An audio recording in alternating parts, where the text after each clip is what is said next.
This is Nikki Candian coming to you from www.westcoasttruth.com, and you're listening to the West Coast Truth with your host, Russell Scott.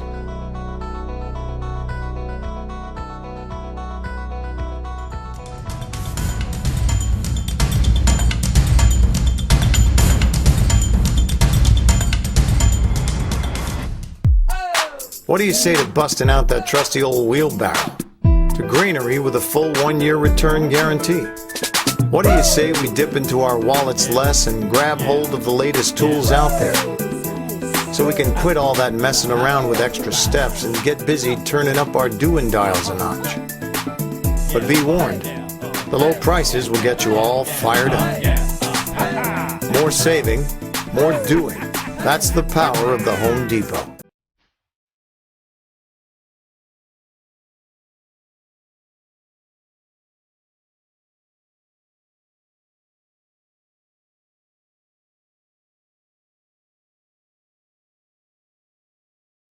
On tonight's program, world-famous telepath, psychic, prophet, and healer, Reverend Dr. Douglas James Cottrell.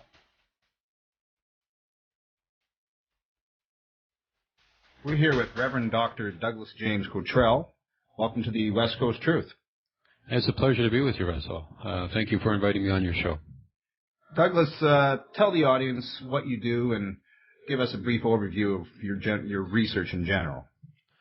Okay, well, I'm primarily a newspaper man from way back. I resigned my position at the Toronto Daily Star back in 1977, and I did that because my handicapped daughter, Sherry Ann Cottrell, was in a home near Belleville, Ontario, suffering a living death. We had put her in the home since she was 2.5, and at that time she was now 6.5, and as a parent, always looking for the question of could something be done, and the medical people at that point in time having reached their limit of their help that they could offer us, Sherry was put into an institution. However, you never lose that. Can something be done? And someone handed me, my friend Bill in the Toronto Star, another worker there, a colleague, gave me this book about Edgar Cayce called There Is a River. I read the book, and of course the universe was shining on me, and I thought, wow, if I could ever meet Edgar Cayce, or if there ever was a man like this, he could answer that question. Could something be done for my daughter to take her out of this home? Not too long after that, on a television show, the famous Alan Spraggett, The World of the Unexplained, was on, and I turned on the television by coincidence, and there was Ross Peterson laying out in a trance. This is the famous Ross Peterson from Flint, Michigan, and he was in Toronto at the time doing a reading on air with Dr. Logan Stanfield, and he was demonstrating the exact same format of Deep Trance Meditation that Edgar Cayce was famous for back in the 30s and 40s. So naturally, my wife and I literally got in contact with him at the drop of a hat and had our very first psychic reading. Now, I'm a newspaper man. I don't believe in anything, hocus pocus, but here I am out of desperation going to see Ross Peterson lay down. He'd never met us before, lay down on the couch and tell me if there was hope for my daughter to get her out of this home. He did. It was amazing. He told me as if he was reading her health chart. He talked about the medication she was on. He also said they were poisoning her, and that chiropractic was needed to solve her problem because the top two bones in her neck, the atlas and axis, were twisted, and that was causing the convulsions that she had at birth. Amazing stuff for somebody who's sleeping on a couch, never met me before, and was able to come up with this fantastic information. Well, to cut a long story short, Sherry came home from the institution, and we applied at that point in time, they would be unfamiliar natural health things, but we applied the directions he gave us, chiropractic, massage, diet, whatever, and Sherry was taken off her medication and managed to live with us until she was 38 years of age, which is almost 3 times longer than her lifetime was predicted by our medical friends. However, at that moment in time, the universe was opening and my life was changed, and I didn't even know it. I, of course, was now curious. I was convinced this was genuine. There's no way this man could have defrauded me or made up the information that he gave us, because we were very careful not to tell him anything in advance. And I decided that I wanted to do what he did. And so I said to him, because I had seen children in the homes before who basically are human garbage, if I can use that term, they're just put away until they pass away. Mm-hmm. And I said to him, how did you do that? And that becomes my war cry, if you will. When I ever met somebody with amazing psychic ability, I would say, how do you do that? And as such, I started out when Ross Peterson, well, you can do this too if you want to. You just have to be tenacious and go ahead and do it. So I did. I started off. My friend, Dr. Steve, I went to his office every week and proceeded to become psychic. In other words, I imitated Ross Peterson best I could without being scared to death that I was going to fade away in some deep trance of meditation and go to Neverland. And I began to have insight or impressions of people that were very profound. Well, from that day to this, that was 1974, I have developed this ability. And as I said, I resigned my position in 1977 at the Toronto Star. And I've become very famous for health readings and for being one of the sleeping prophets, as I'm being called. That would be Edgar Cayce, Ross Peterson, and Paul Solomon, and myself. I'm the last of the four that were alive in the 1900s, believe it or not. So here we are, all this time later. I do readings in the same style and method as those very famous and talented men by being able to put myself into a deep state of meditation. Sometimes people call that remote viewing or mind projection. It's called in the East Shamanti. I've always called it Deep Trance Meditation because that's what my teacher Ross Peterson called it, and so was alluded to Edgar Cayce, the same method. It's a Western view of the ability to put yourself into a state of meditation in which your conscious self is kind of put to sleep or set aside, so the bias and prejudice of your personality aren't really there, and you're able to talk in your sleep, if you will, very authoritatively and very directly about things that you don't consciously have any training or understanding or exposure to. And certainly doing a health reading for someone where you're describing their health, you wouldn't possibly have any information about that person in your subconscious mind or, you wouldn't be able to glean the information in a conscious way, especially if they're not in the same room, and especially if they're on the other side of the continent or the world, which I've done readings for people all over the world. And what I'm able to do is to psychically see, clairvoyantly see actually, a person's health condition and all about the person, their circumstances, and basically any concern they might have, including those in the spiritual realms, including those of past life experiences, and including those of potential ability they have. I'm now old enough, I'm 62 in about 2 weeks, in which I've been able to see the parents, and the parents before they were married, coming together, giving them counseling on their future life together as mom and dad. The children who would be born into the marriage and having done readings for them about what their potential would be and how they should be, suggested how they should be raised and etc. All the questions mom and dad want to know about their children.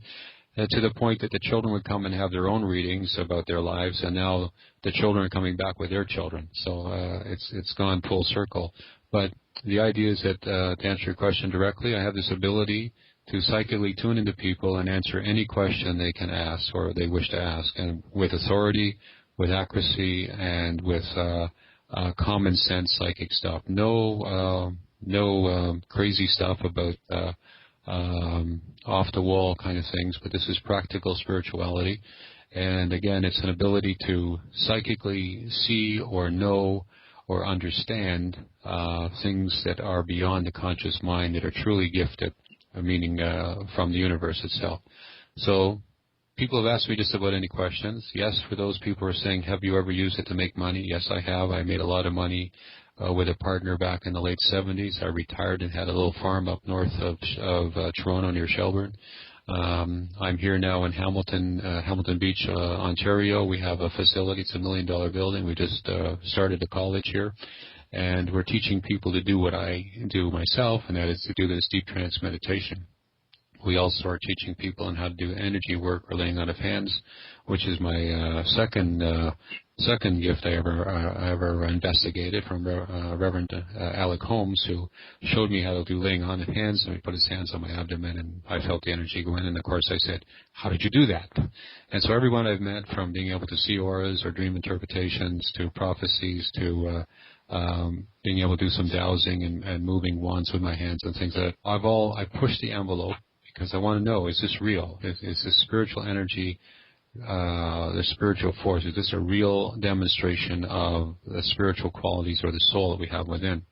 One of the things that kept me on track and stopped the craziness of being afraid was one day I read the Bible in Corinthians that talked about spiritual gifts, and I found out as a Christian that this was supposed to be my spiritual path. We are supposed to develop these things we call spiritual gifts: laying on of hands, telepathy, precognition, premonition, clairvoyance, clairaudience, all these things that we see and sensitive people demonstrating now. These are in the Bible. It's a Christian discipline. And I am now a minister. I've been ordained as an interfaith minister, and I've kind of combined over my career the East and the West philosophical and religious points of view. And I cannot find any difference in any religion. If you look at it, they all come down to the golden rule and the duty to develop yourself spiritually.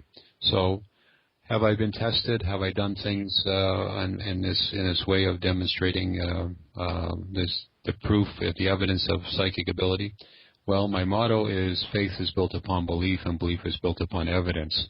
If I didn't have the evidence that Ross Peterson gave me in that very first reading about the detailed information on my daughter, and it was very helpful. Again, no medical authority at the time or since she was in the home could possibly give us an answer or give us some hope or give us a diagnosis that was correct. This man, laying down for 55 minutes, was able to tell me everything about my daughter, and to the minutest detail, and with accuracy that was absolutely astounding. I had evidence. When I lay hands on people and they fall over and they remove pain or suffering from their body, I have evidence. So do they. When people get up out of a wheelchair, which they have on occasion, and they're able to move their leg where it was paralyzed before, we have evidence. So my progression spiritually is that I want to see evidence. We tape recorded every single reading we did up until the time of CDs, and now we put CDs out for these readings, and people take them to their physician or to the medical practitioner or the natural health practitioner, and they verify what I've said in the reading about their health condition, and also we give recommendations or suggestions what would be helpful to remedy the problem, and they turn to prove out, that tends to prove out when they get better. But the trained professional listens to these tapes or CDs, and right there in the audible way is evidence or facts of what I've said psychically being proven out by x-rays or examination. That's evidence, and that's what I aspire to have all the time. So my whole life has been prove this psychic stuff really works. Let me understand this. And what I do the best is being able to lay down in a meditation, and people ask me questions about their health or their concerns in life, and I'm being able to give them something that's evidence of the truth of what's going on with their body. Usually I'm consulted when people run out of options, like we did with my daughter Sherry. And one particular case that we have, it's on the website douglasjamescottrell.com, is about this man who came. His daughter was ill. She had an injury in her brain, and at 6 o'clock at night asked for an emergency reading to find out if her soul wouldn't mind the parents giving up her organs, to being donated. They had been told by the medical professionals that she had about 6 hours to live, and so this was done again in compassion, an emergency reading.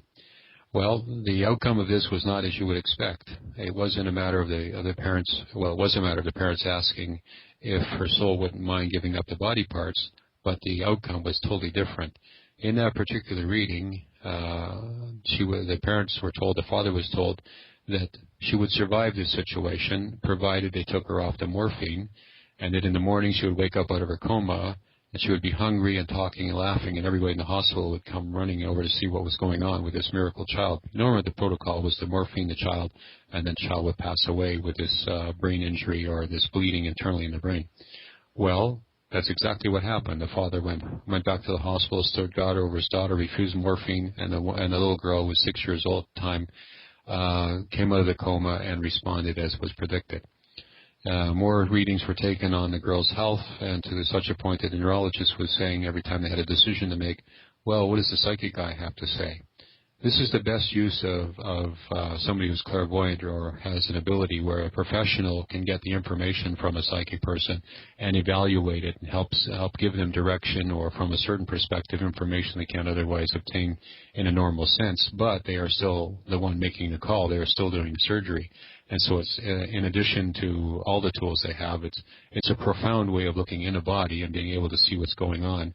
For those people who are qualified, those people who are capable and have proven themselves in the past, this information can be relied upon. Douglas, we'll be back after a 2-minute break. This is Christmas,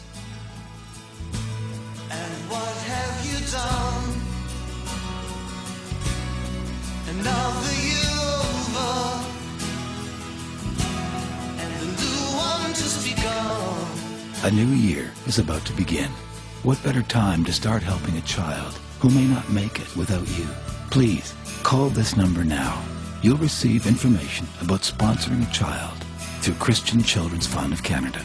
You can help provide a child in need, along with that child's family and community, with food, medical care, schooling, a future. Christmas, for a weak and for a strong, the rich and the poor ones, the road is so long. Call Christian Children's Fund of Canada now for information and with no obligation. Within 10 days of your call, you will receive the photo and story of a child in need and information on how to become a sponsor. A simple phone call. So little to do, but to a child who needs your help, it is the most meaningful Christmas present you may ever give. Call now and sponsor by pre-authorized check or by credit card and receive your choice of free gift. Our way of saying thank you for helping a child in need.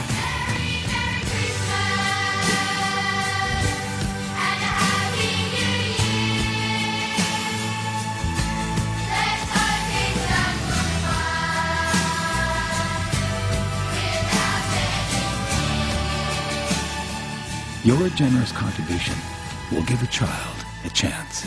Please call Christian Children's Fund of Canada today.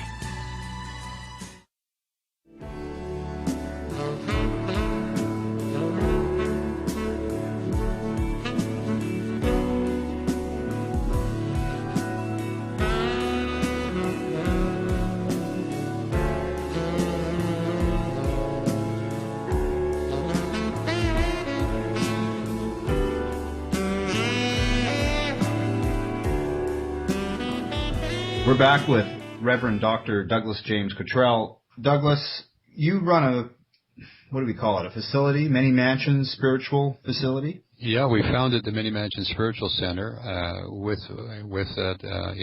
it's a non-profit corporation. It's also a federally registered Canadian charity. And by the way, we are looking for donations for all those people who want to help us in our mystery school and develop the center further. We reach out to people across the land. We have taught courses here for people who want to develop their own intuitive, spiritual or psychic abilities, which includes Deep Trance Meditation. It also includes spiritual healing or laying on of hands in a traditional sense. Reiki and other things conventions are planned here in the near future. But we have a mystery school, and we're establishing the College of Noetic Sciences and Quantum Physics, which will be, we hope to be, and we plan to be one of the largest spiritual facilities in Canada, if not the world. And so out of this facility, which is quite huge, we have a huge room of instruction. We have yoga and meditation classes currently going on, and we have all these other courses, especially the one about Deep Trance Meditation. We've had 2 courses here at the center. Again, we're still expanding here, and we're fully operational as of a couple of weeks ago, so we had to keep our presence a little lower here. But at the same time, people can come here to develop their intuition or their intuitive abilities, no matter what their skills are. The one thing that I have is that I'm pretty masterful in all the intuitive abilities, from the Deep Trance Meditation to waking clairvoyance to telepathy to dream interpretation, and I teach courses on developing all of the abilities that one can have, including telekinetic ability or spiritual healing. And tell me more about telepathy and telekinesis. Yeah, telepathy is something that is one of the first gifts that people develop. And when I teach the courses, I say, if you want to develop it, you want proof, remember, we always have to have evidence. You want proof that you're telepathic. When you're going down the highway and you're pulling up behind the car in front of you and you want to pass the car, look at the person in the back of their head and think, directing your thoughts to that person as you're looking at them, please pull over. I want to pass. And the person will immediately look in the mirror, and then the blinker will come on, and they'll pull over. This happens about 90 out of 100 times. The reason it doesn't happen all the time is that occasionally you meet a person who says, no way, I'm not moving for anybody. So you have to say, please, would you? But more than likely... How does he flip you the bird, though? Well, if you get a little too close, I'm sure. But telepathy, you can sit back. The thing is that when you look at the back of their head, and immediately when you think the words or say them out loud, please pull over, they'll look in the mirror, and you can see their head, that distinctive look up to the mirror, and then you'll see the blinker come on almost immediately thereafter. Unless, of course, they're beside a transport or something that's inconvenient, so you have to kind of give them the space that they can do this. But every time they'll move their head, so you know that they're getting the message from you. You can use this. I did this in Spain not too long ago. I was teaching a class, and I said, you ever waited for the waiter to come back and give you the bill, or the waiter to come over and take your order? The way to speed that up is that you look at a waiter who's in the vicinity, and you think of them, please come over here now. And as such, usually they come to your table, or they bring the bill back. If you're sitting out there and they're in the kitchen, you say, I want to leave now, bring me back the bill, please. Always be nice. And usually the waiter or waitress will come immediately with very short order. When we were in Spain, I had a friend who was saying, I'm going to try this technique. We're waiting here. And I'm going to call this waiter, and he's going to come right behind me. He's going to come right here and stand right beside me. And beside him was a fireplace and some wooden things that were artifacts or something. Well, when he called the man over, the waiter that came wasn't the waiter that we wanted, the one that was going to serve the table. It was another one who came right over, stood beside him, and actually climbed over him to get towards the fireplace and to adjust something that didn't need adjusting, and went back. And he said, that's amazing. I said, I know. It just shows you that when you throw out your thoughts, it's the one who picks up on it at random comes first. Soon thereafter, the waiter came over, but he couldn't get over how the man came and stood right at the same place that he was pointing, which was very difficult to get because it was on the other side of the table. So he tested it, and again, the evidence is there. You have to test this. So telepathy works. Telekinetically, I can move wands. This is where people have pendulums, or they have L-shaped rods, and they can move them by pushing the energy out of one hand, and it'll push the rod in the other, or the pendulum will spin very quickly. I'm not a dowser, but I have this ability. And I demonstrate this use of the wand by pushing the wand around with the energy coming in my left hand, while I tilt the wand over in my right hand so it's at a slight decreased angle or downward angle so it doesn't move by my hand. And I can take a deep breath or two and squeeze my tummy or the solar plexus, and I push the energy out of my hand as if I'm laying hands on people, and the energy can actually make the wand move backwards and forwards as the energy from my hand encapsulates the metal wand and moves it back and forth. Now, that's okay to watch me do that, but people come and they learn how to do this themselves, and it's absolutely astounding to see someone, when they do it the first time, they say, hey, this really works. I'm excited when I see people have proof that their intuition is working, their telepathy is working, or as we teach courses on how to do deep trance meditation, they are able to tune into people. We do a 4-day course, which is a minimum. We should do perhaps a longer course of about 7 days, but who's got 7 days these times. And so we try to squeeze it into 4 days, a 4-day weekend. And people are able to come up with vivid impressions of people and their health conditions, and they can see the house that the person lives in. And I'm able to validate that because I have information that's written down, or I have it about the person. And then when the people take the course, I don't get them to tell me what they've seen. I give them back the facts of the person's residence and their health condition and their age and their appearance. And that's when they themselves have evidence because they know what they've seen. So in this way, we teach people to prove to themselves that they really have intuition. And I've got to tell you, this is the first question that occurs to me to say this.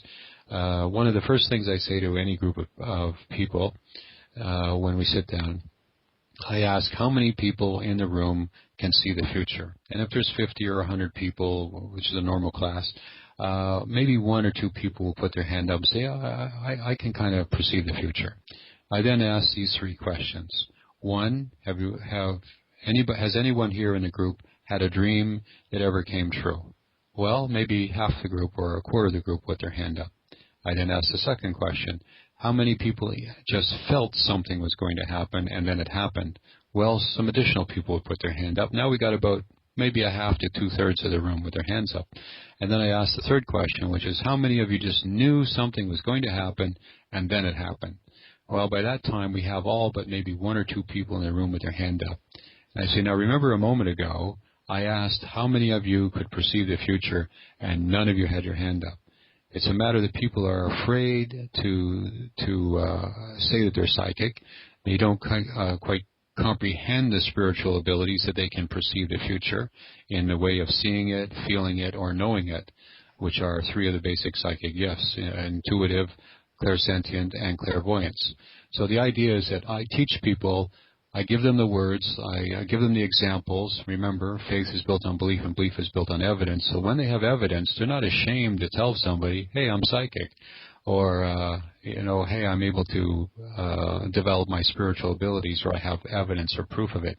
And I think that's the big thing. There's too many people out there now who are saying, this doesn't exist, there's no way it can happen.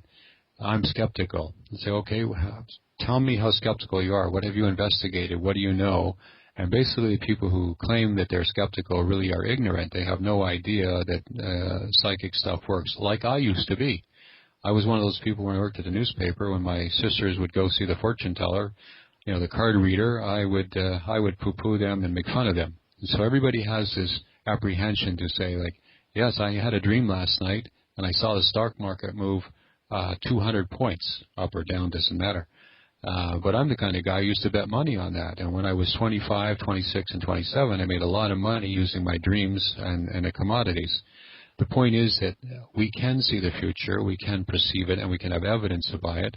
But we need people like me at the Many Mansion Spiritual Center and through the college and the courses that we teach here to be able to comprehend and understand that ordinary people, like you and me, like I was just an ordinary person off the street, once exposed to practical, straightforward, show me the evidence, psychic ability, that they can latch onto it and develop their own abilities.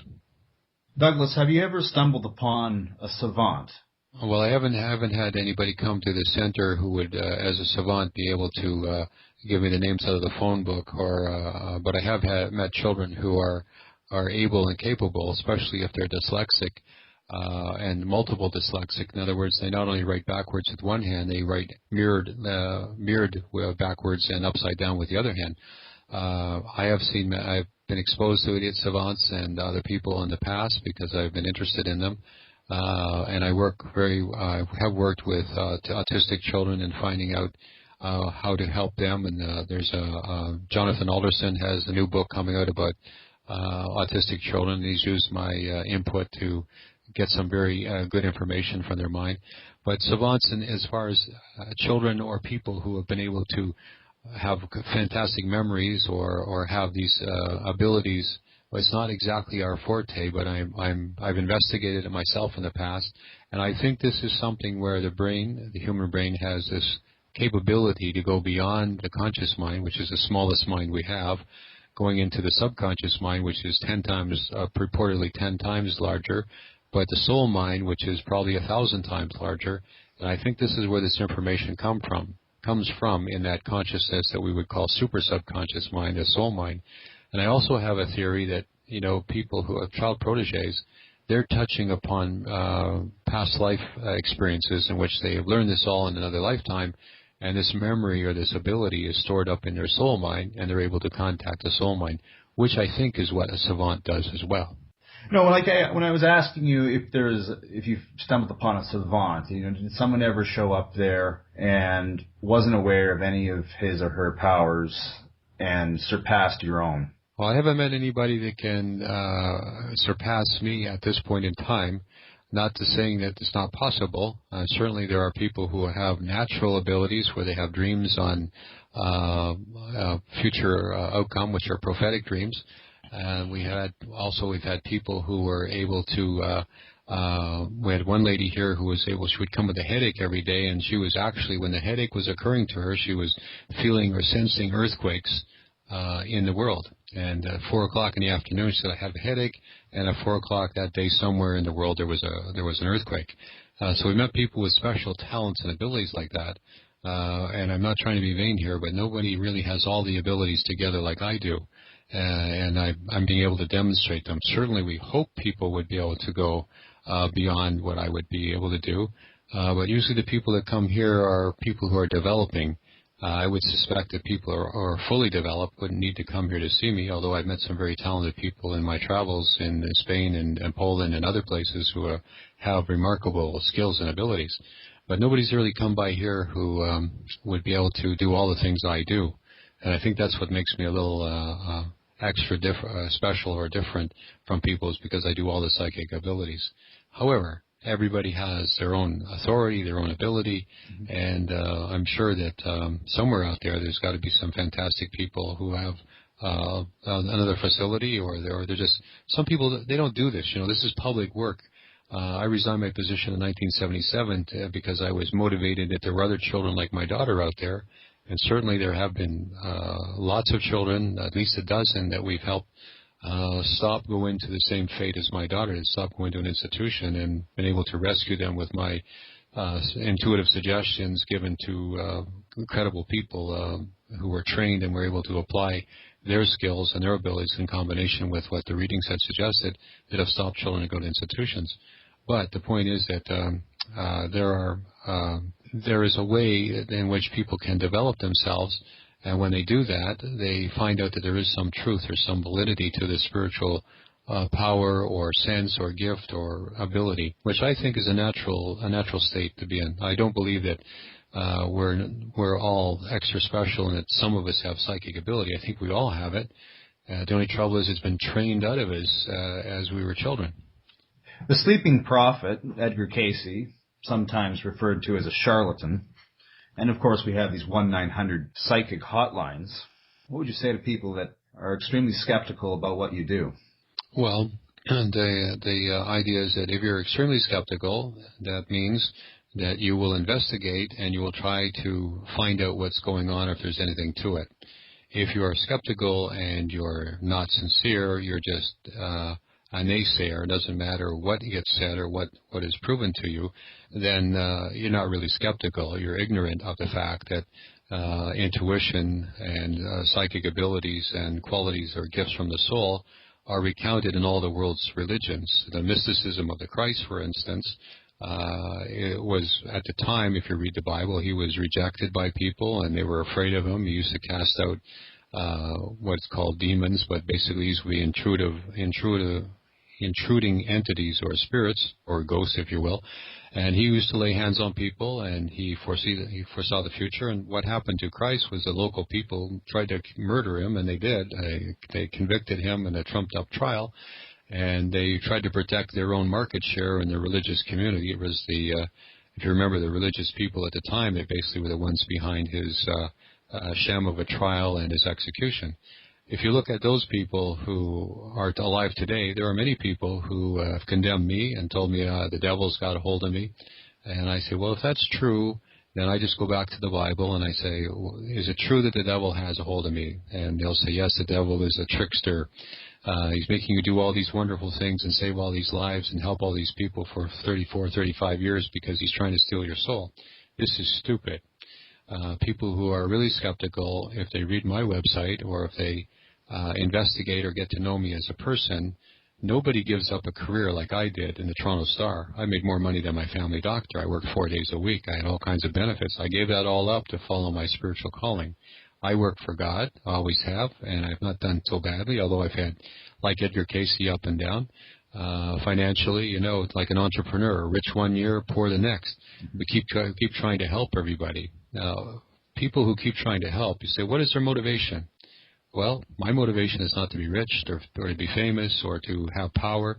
My motivation is to help children and to help people, as was Edgar Cayce's. His whole life was one in which he devoted himself to using his ability to the benefit of others. Yes, they charged money, Dr. Ketchum and his associates. Yes, they built an institution in Virginia Beach. It's still alive and well today. It's called the ARE, Associated for Research and Enlightenment. These are the things that people do when they're inspired and they're guided by the angels in the heavens above and God Almighty. The people who aren't are the ones that are here today, and within 2 or 3 or 4 years, they're gone. And these are the people who come, make a lot of money selling spirituality. Again, selling spirituality, and then they disappear. I've been around for a long time. Edgar Cayce was around for a long time. And the reason is because we keep doing God's work. If you're really skeptical, no problem. Find out about what's on my website. Find out, have I been tested? I went through the big tests like Edgar Cayce did. I went through 3 tests, actually, in my career. But the best one was at the Prince Hotel in Toronto. Douglas, we'll talk about these tests after the break. We'll be back in 2 minutes with Reverend Dr. Douglas James Cottrell. Take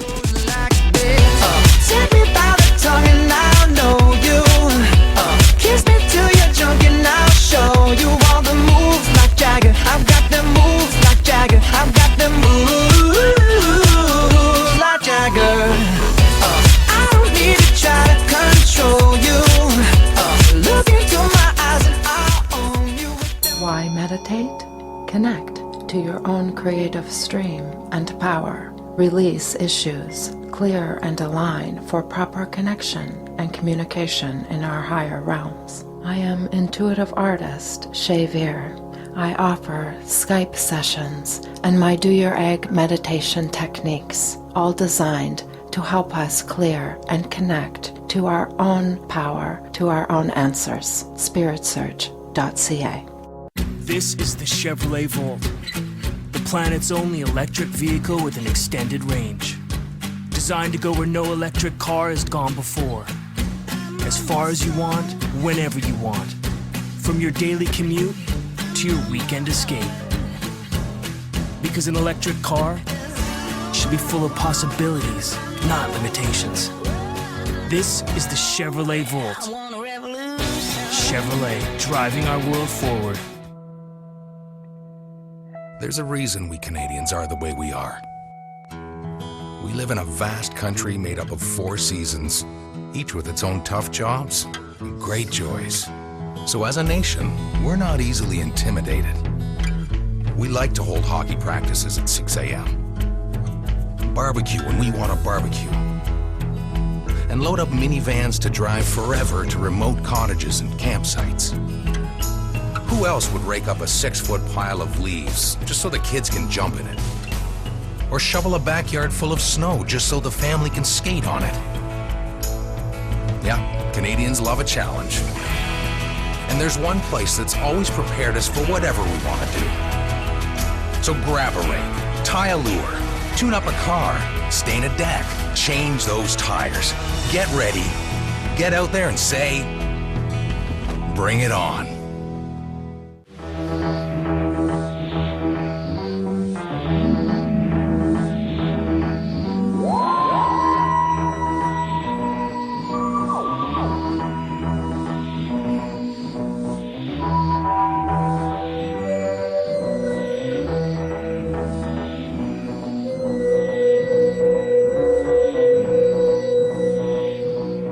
We're back with Reverend Dr. Douglas James Cottrell, and we left the last part of the break with this test that you had to take, or you have taken, that has proven your abilities.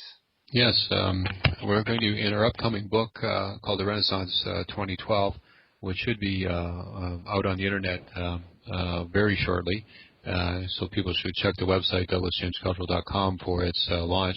We're also taking it to a New York agent, perhaps to have it in a traditional sense put out, but this particular time that we're doing this time of 2012 and what's going on will be addressed, and what to do and beyond 2012. In the book, however, we're talking about the test. I was tested at least 3 times, but this was the test. It was at the Prince Hotel. There was a wealthy entrepreneur, an interested man, who put this test together. He had investigated me through a series of research readings. I think there was 12 or 13 of those, and he decided to do the real deal. He had a medical doctor scientist come to the Prince Hotel in Toronto, Ontario, and he and a friend of mine, I insisted that I have one friend. My friend was an attorney, and I asked my friend to be there sort of on my side, because you never know how these tests are going to work out, whether they're looking to sandbag you or tilt the scales of the test, whether it's willful or not. I asked that my friend, who had been, he's a writer and broadcaster, an attorney, be there, sort of a moderator. And he knew the entrepreneur, and so it was okay. Anyway, here's the test. This medical scientist doctor was going to come with 2 briefcases, and in each briefcase were going to be 12 envelopes, and in each envelope was going to be a case study of a person. To add some credibility to it, the case studies would be sealed in brown envelopes, and the medical doctor would not know whose case or which patient was in which envelope. And he also borrowed the case studies of some of his colleagues. So at random, there were some of his patients and some patients of his colleagues in these 2 briefcases, which contained 12 envelopes in each case. At the Prince Hotel, I was told to come at a certain time. My lawyer friend was told to come at a different time, and the entrepreneur had a time set up, or had the room set up. And the scientist doctor was told to come at a different time, much later than myself. So we all arrived at different times, and we were summoned up to the room at different times, so there was no collusion. We couldn't talk to each other before the event.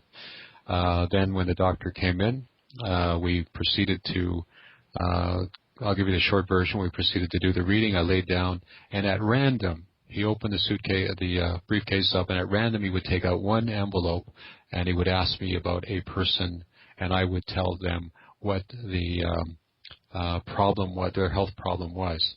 The only restriction I had, I said, I want you to ask about a question that you know the answer to.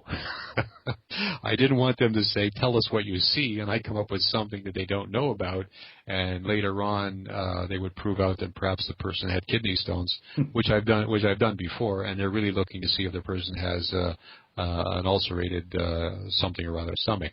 So that was the only restriction I put on it, and my friend, the lawyer, watched this process go down. And at the end of doing 12 out of the 24 patients at random, we did 12 patients or 12 case studies. I got up and said, "Thank you very well." Excuse me. Before that, at the end of the reading, the man also had 2 research projects going on, which involved the liver reproduction of a fatty liver cells and reproduction of a lean liver cells. And he asked me about those at the end because he was so impressed that I was doing so well with these case studies and giving him the actual problem or the health concern with the person, that he asked me about his research project. And I predicted that the research project on one of the case studies was going to fail. It wouldn't be credible at all, but on the other one, he would have success. And I'm not sure which was which. But in any event, after he asked those questions, the reading ended. I woke up. My wife was there who conducted the reading, and they thanked us very much, and out the door we went. And we were done for the day. Now, I had done this for no money. I put my reputation on the line, And I did this as a favor to my entrepreneur friend who was wanting to see the sort of test the limits of this clairvoyant skill. All this was done for nothing, and again, my reputation was on the line. I was promised that I would get a written report as to the accuracy of this. My lawyer friend told me later that when I walked out the door, the doctor turned to the entrepreneur and said, "This is impossible. Nobody is going to believe me." He was 100% accurate. There's no way anybody could have done this without prior knowledge of these case studies. I don't know how he did it, but he must have found out something, blah, blah, blah, blah, blah. To which my lawyer friend said, "Wait a minute. How many steps did you take to make sure, how many blind steps did you take that this man couldn't do what you're accusing him of?" And there were like 13 of them. And then he said, "It's a fact. He did it. He has the ability." And the man said, "I'm sorry, I promised a report. I cannot write a report because he was 100% accurate. Nobody's going to believe me that this man did it without collusion." And out the door, the thing was over. Now, the kicker was that the accuracy on his research projects also came to pass, that the one project that he thought was going to work failed, and the one that I had said was going to work worked. To that date of this, I said, no more tests. Why put my reputation on the line? I wasn't being paid anything. I was doing this for my own information and as a favor to my entrepreneurial friend.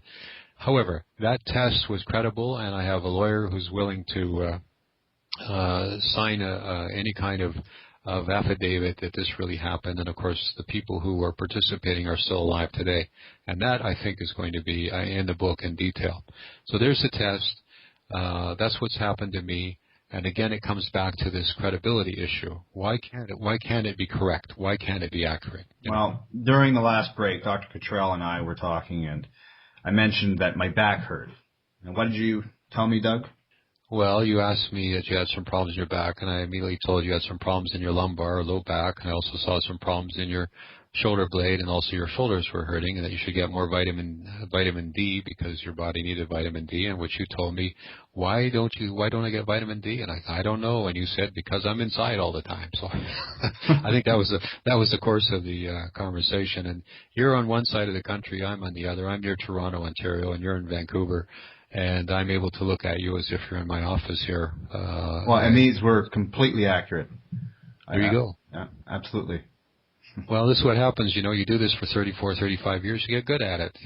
The idea of developing deep trance meditation, by the way, is so that all the other abilities like this is conscious clairvoyance, they are developed. If you develop this deep state of meditation, you automatically improve all the other abilities: telepathy, telekinetic, premonition, precognition, you name it. Your dreams are more vivid. The dreams start to go forward in time, and you see future events. And it's just an amazing, your spiritual ability, the energy around you increases. You can do healing for yourself, as well as absent healing, or people that you want to lay hands on and take away their headaches and things like that. Because you're dealing with the nervous systems, the chi energy inside, you're dealing with the kundalini and the chakras, and you're developing into the spiritual being. Which, if you look at all the traditional teachings, it all starts with meditation. And it says so in the Bible. Jesus was meditating for 3 days before he went. The idea is that Jesus went into 3 days of meditation and cleansings before he went to see Lazarus and raise him from the dead. It shows that meditation and spiritual preparation develops a spiritual ability. Or abilities for spiritual healing. So with the idea that you develop abilities through meditation, you start to awaken yourself spiritually, and as you awaken yourself spiritually, you naturally demonstrate all these spiritual gifts or these abilities, these powers, if you will. And it comes from meditation, and meditation is an inward journey. It's when you pray to something beyond, into the universe. You're praying to God. And when you're meditating, you're listening to God, and you're getting the information back in. Because when you meditate, your mind goes to not only remote viewing and through mind projections, where you can see at a distance, you can see over the horizon. It also goes that you can see through the higher dimensions, or you can see to the spiritual worlds above. You also deal in prediction and prophecy. Well, I have made predictions. Mm-hmm. Well, today is December 21st, 2011. And this time next year will be the dreaded day. What do you see happening on December 21st, 2012? Well, up until this time, I'm one of the only people that is saying that, December 2012 is going to be like 9/11 was. It's a definitive time. It is the age, the end of an age, but it's the beginning of another one. So you can look at the December as a time of looking back, as we do at New Year's this year, we're going to look back and say, this was the year of 2011, and you can think of all the things that went wrong. But also it's the beginning of 2012, and so we have a new era. And this is the same thing. I'm looking at 2012 and 2013 and 2015 as being a renaissance time. Certainly we're looking at a time now, and I've made these predictions before, in which new discoveries are happening. And I think I predicted even that there would be an AIDS discovery, either on the Richard Seth show a couple of years ago or maybe 3 years ago. And of course, there was some vaccine announced in London, Ontario, yesterday or the day before, that they have some vaccine for AIDS. I don't have the details on that, but I'm looking at more and more of these discoveries, and more inventions are going to come up this next year. I think that we're going to see more cooperation between the nations. I predicted last year, and I predicted in Spain, that the Spanish people and the European Union were going to be in huge trouble, and that's all coming to light now. I did predict about the price of gold going up to $2,000, also from $700 all the way up to where it got to, and I think that this is next year is going to see the price of gold going higher still from the $1,600 or wherever it is now. You're going to see Africa, especially Tanzania and other countries in Africa, starting to take the lead economically and socially, which they have already to some degree, but they're now going to take the world in Africa, the continent in Africa, more to bringing it up to a world class, a world not class, but a world equality, where they're economically, politically, they're going to be more prominent in Tanzania and other countries in Africa. India, they've just come up with that new car recently that's going to run on compressed air. I've said before, watch out for India and China, and India certainly is just going to be a wealth of new inventions next year. I think they're going to take on their social program like Mahatma Gandhi did, and they're actually going to try to go through the caste system and try to do something for the poor people and educating them so they can actually have a better lifetime. It's going to be like some strong man is going to come by, like Gandhi, and say, we have to take care of our poor people. We have to take care of our own people. And so there's going to be this massive educational program announced or attempted in India. I think that we're going to see more of the Korean activity. I think that Kim Jong-il or Kim Jong-un is going to be more like his grandfather, and he's going to be a strong man. If he doesn't assassinate it first, he will do well. I have predicted that President Obama might be assassinated, and that might happen next year. I'm not saying it is. I'm just saying it's still in the offing where he might suffer some attempt, or he might be assassinated. Looking at the European currencies will go down for a little bit, but the American dollar is going to really suffer a lot next year. Looking at the stock markets being more volatile, but there's going to be some recovery time here in the early part of 2012. But towards the end of the year, I think everything is going to flatline, and there's going to be economic, what we call economic status. Stagnant economy, but most thing to watch. Economic stagnation. There we go. That's the word I'm looking for. Thank you, Russell. We're going to find inflation is going to be much on the rise. I'm predicting somewhere between 25 and 30% interest rates, and we may see that start next year big time, where the interest rates go up a lot. Canada is stable. We're going to do well here in our country. We're going to suffer extremes of weather. I can see in my mind now lots of rain. So I think we're going to have flooding and difficulties, and we're going to have more earthquakes along the St. Lawrence Valley, St. Lawrence River and the valley into the Great Lakes. I think the West Coast is going to suffer. Sorry, Russell, you're going to see some terrible shaking and quaking all the way up to Alaska, and you're going to see the oceans rise more because, of course, the ice caps are melting because the oceans are probably going to get hotter by another 1 or 2 or 3 degrees. Pardon me. So the weather conditions are going to be flip-flop. They're going to be, there's not going to be any continuity. It's going to drive everybody crazy. Yesterday in Spain it was 0 degrees. Today in Spain it's 18 degrees. I'm talking about Madrid. Well, people... There's a reason we Canadians are the way we are. We live in a vast country made up of 4 seasons, each with its own tough jobs and great joys. So as a nation, we're not easily intimidated. We like to hold hockey practices at 6 a.m. Barbecue when we want to barbecue. And load up minivans to drive forever to remote cottages and campsites. Who else would rake up a 6-foot pile of leaves just so the kids can jump in it? Or shovel a backyard full of snow just so the family can skate on it? Yeah, Canadians love a challenge. And there's one place that's always prepared us for whatever we want to do. So grab a rake, tie a lure, tune up a car, stain a deck, change those tires. Get ready, get out there and say, bring it on. What's in the mail? Well, it just might surprise you. Because this is how people and business connect. Feeling safe and secure that important letters and information don't get lost in thin air or disappear with a click, but are delivered from person to person. And sometimes, even face to face. Have a great day. You too.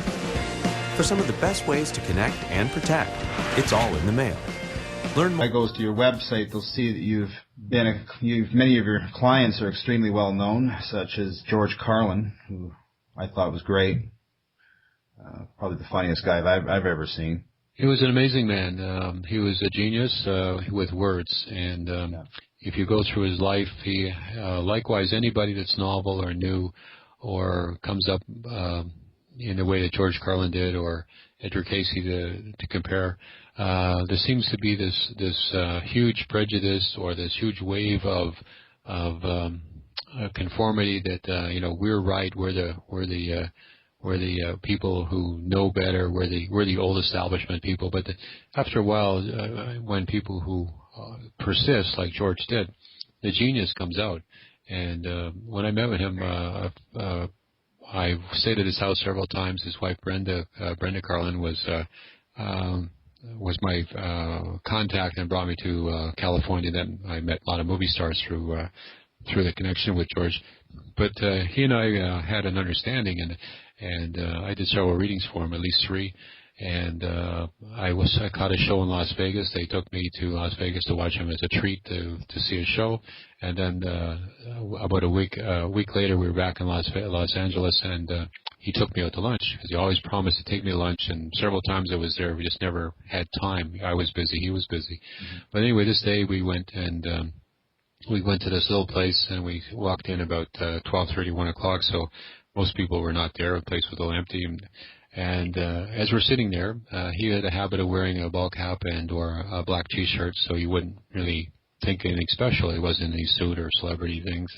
When my children met Lauren Green in Toronto, Lauren Green he wore a blue suit and sunglasses and his wavy hair. He looked like a banker. He didn't look like Lauren Green, father of the Cartwrights kind of thing, Right. But George was the same, and he basically was sitting there, and we were having lunch, and the waitress came over, and believe it or not, she asked the question. It was the opening line to George Carlin's show in Las Vegas. So as soon as she gave this question, he started in with his whole routine. And I couldn't stop laughing for the next half hour. I didn't have lunch with him that day. You watched his show. It was a one-man show. Yeah. I was the one-person audience, and he was the man doing his show. Wow. And the waitress was going on and on about things. And every time she opened her mouth, it would be another straight line, and he would come in with some more stuff. I couldn't stop laughing. So that's my memory of George Carlin. That and that he never liked watches. I don't know if people know that, but he did not like time. He did not like watch. When I was in his car was a BMW. He had a piece of black electric tape across the watch in the dash, and he casually looked for my observation of this, because it was just a big piece of black tape stuck on the inside of a very expensive car. Mm-hmm. And he said, "You're probably wondering why that piece of tape is there." And I'm going, no. Of course I was, but I wasn't there going to ask. Mm-hmm. And that's when he told me. He said he hated time. He hated a watch. He didn't wear a watch. He didn't like it because his life was always by the clock. He had to be in a plane, in a car, or someplace on time, and he hated it. To use a euphemism, he had a bad ticker. Yeah, that's true too. There you go. Unfortunately, you could say that would be a cliche, but he persisted. You talked a little during the break. Talked about people who do special foods. George Carlin cooked his own food. He was a health nut, and he had a procedure in which he had some sort of problem in his heart way back when, and from that day till the last of his life, he cooked his own food. He ate healthy. He never he had made a little bit of problem with drugs when he was younger, but he never took drugs ever after that time, and he was just an upstanding citizen and a brilliant man. He never did drugs. Everybody, he kind of made out like he smoked pot and he was cool. In the earlier days, yes. But when he got a little older and he had some health problems, he went straight. I never once saw him drink alcohol. I never once saw him eat. Even when we went to lunch, he didn't eat lunch. We met him in the Four Seasons Hotel. My son Doug and I, when we were promoting our book, The Secrets of Life. It's the one on the website. We gave him a signed copy, and he gave me back 2 copies of his famous pork chop book, and it was here we are sitting in the Four Seasons Hotel at Avenue Road in Bloor in Toronto with a superstar, and we're trading books back and forth. It's an amazing story. But I never saw him drink alcohol or eat meals outside of his own preparation. He did his own food. Yes, when he was younger, there was marijuana and probably other things, which that was long before I knew him. Mm-hmm. But I know that I knew him in the latter part of his life, the last 20 years of his life, and he was a health nut. Who will win the Super Bowl? I don't know who's playing. I know. Who's playing? I don't know. It's not even postseason yet. Yeah, I don't watch sports that much, although I used to play football with a vengeance when I was younger. And somebody pointed out to me, that was like 40 years ago, maybe 45 years ago. And I went, holy smokes. I think of myself being the high school football hero of yesterday, but it's like, my children are in their 40s, So. Wow.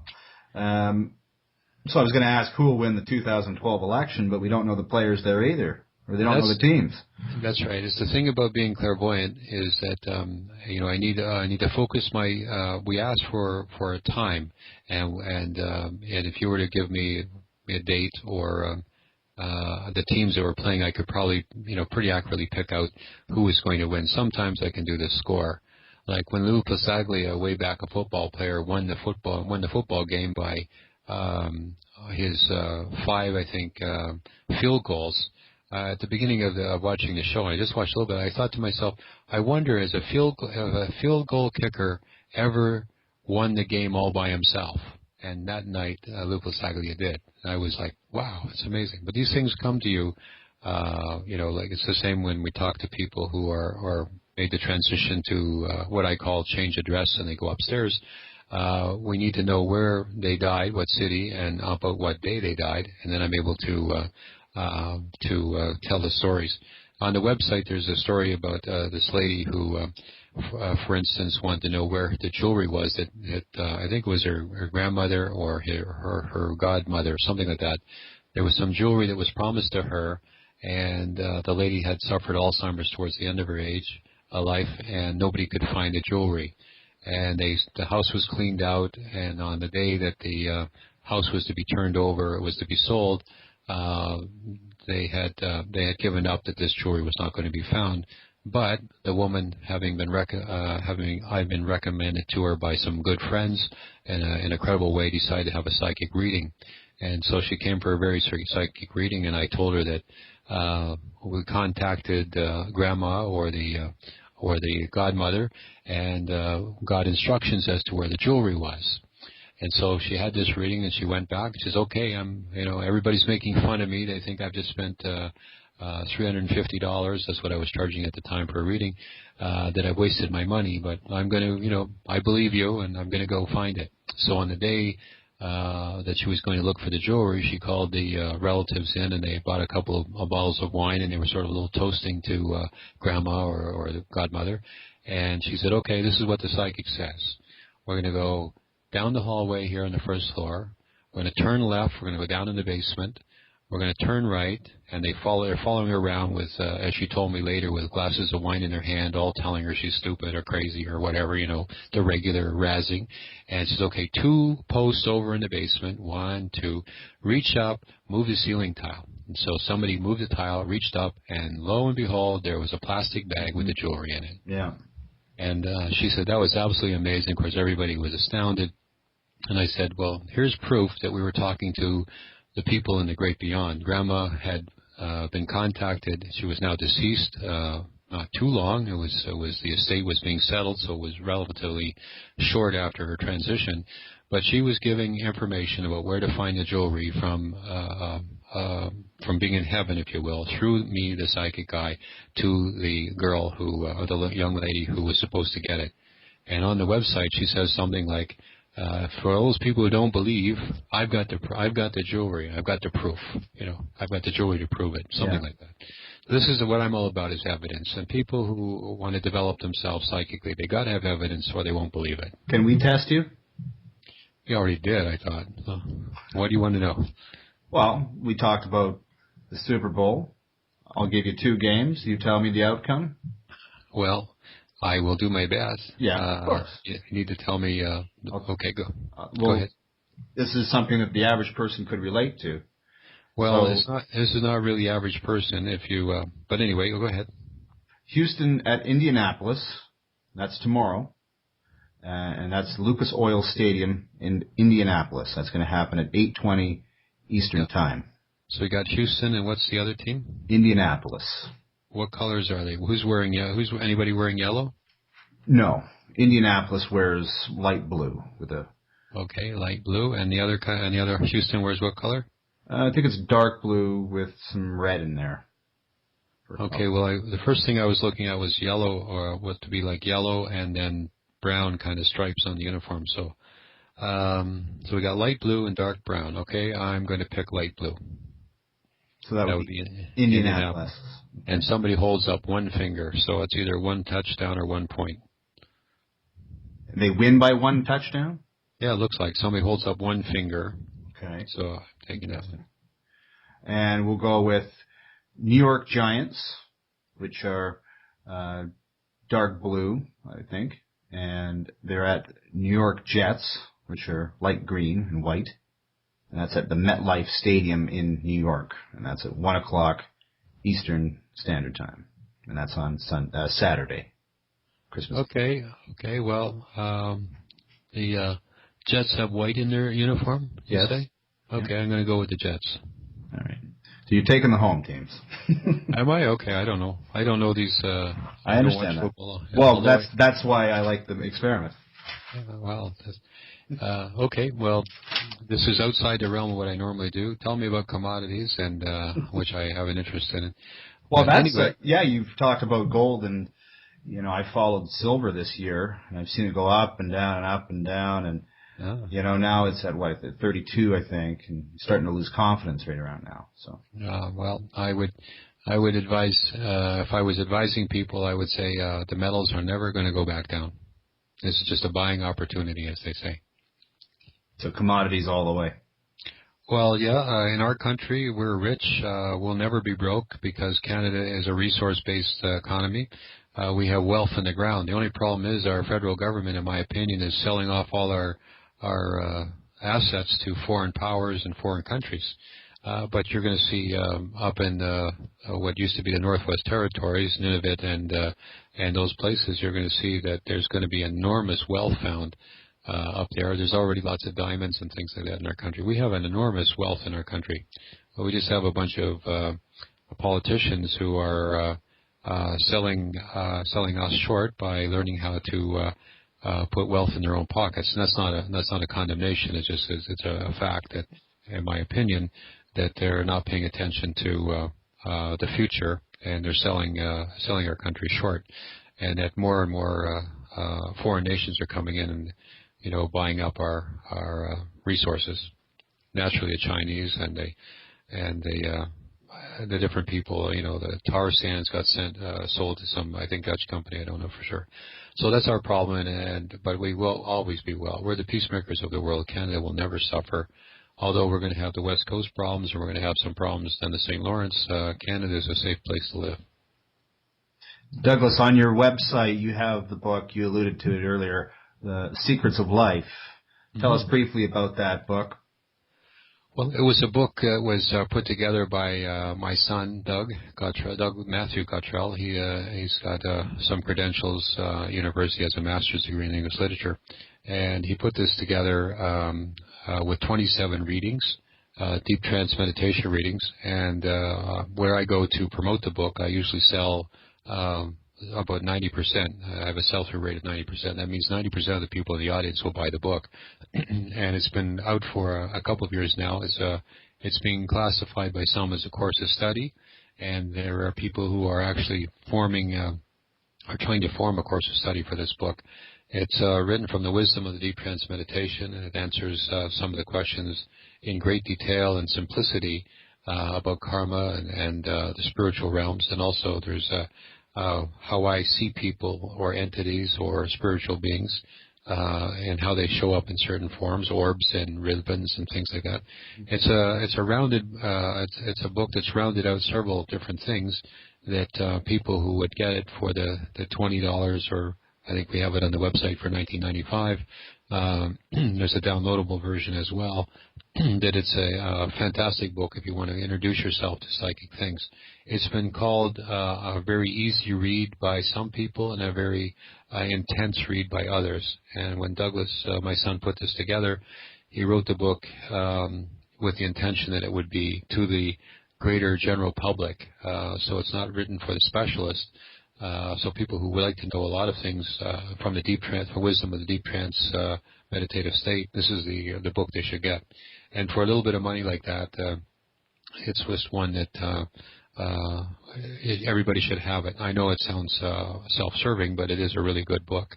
We also have the Master Prayers book, which are prayers that actually generate results. And so people can order that book for, again, about $12. And there's a downloadable version of it, I believe. And this was prayers that we have come up with at the various miracle transformation events, ceremonies that we've had. So there are lots of good books there. Certainly there is a French version of our book, The Secrets of Life, for those people who would like it in French. And there's a Spanish version coming out soon. And if people want to learn telepathy, telekinesis, remote viewing, prediction, prophecy, how can they get in touch with you? Well, they can look on our website and email. There's a sign up to receive some information. They can check out my blog from time to time. They can look at my Facebook, although we're just getting that together. But they can simply send an email to info@douglasjamescottrell.com or admin@douglasjamescottrell.com. But the website is there. If they want to check out more of our nonprofit company, that would be Many Mansions Spiritual Center. The website there is mmsci.org. And this is an organization, and it's a center, a registered charity that's dedicated to, for free, helping people with their spiritual needs, including the miracle transformation events that we do for free. We accept donations, of course. So those two ways of getting in contact with the center, Many Mansions Spiritual Center, or you can do a search on my name, Douglas James Cottrell, and there's about 900,000 pages out there with my name on it. They can come across me that way doing a search, or simply come on the website, www.douglasjamescottrell.com, and Cottrell spelled Cottrell. Well, whether it's Reverend or Doctor, I call it amazing. Douglas, thank you very much for being on the West Coast Truth. It's always a pleasure to be with people who are like-minded, Russell. I enjoyed my time with you. I hope you have much success. I think next year in about February or March, some good things are going to come your way. I can see you rubbing your hands together, so something good's coming. I'm rubbing my left hand right here, yes, just the fingertips together, yeah. There you go. So something good's coming. Okay. Well, I've got a big project on the fire, and I'm heading down to Florida, hopefully. Maybe that's what you're thinking about. Okay, well, that's what I'm looking at. I don't think about it. Remember the thing about being psychic. If you're thinking, you're not being psychic. If you're looking or you're seeing, you are being psychic. That's the difference. Thinking is a rational discipline in the mind. It's an intellectual, logical, reasoning function. Contemplative mind is the intuition, where you're seeing or feeling or sensing, and it's a creative part of your mind. So if you're thinking,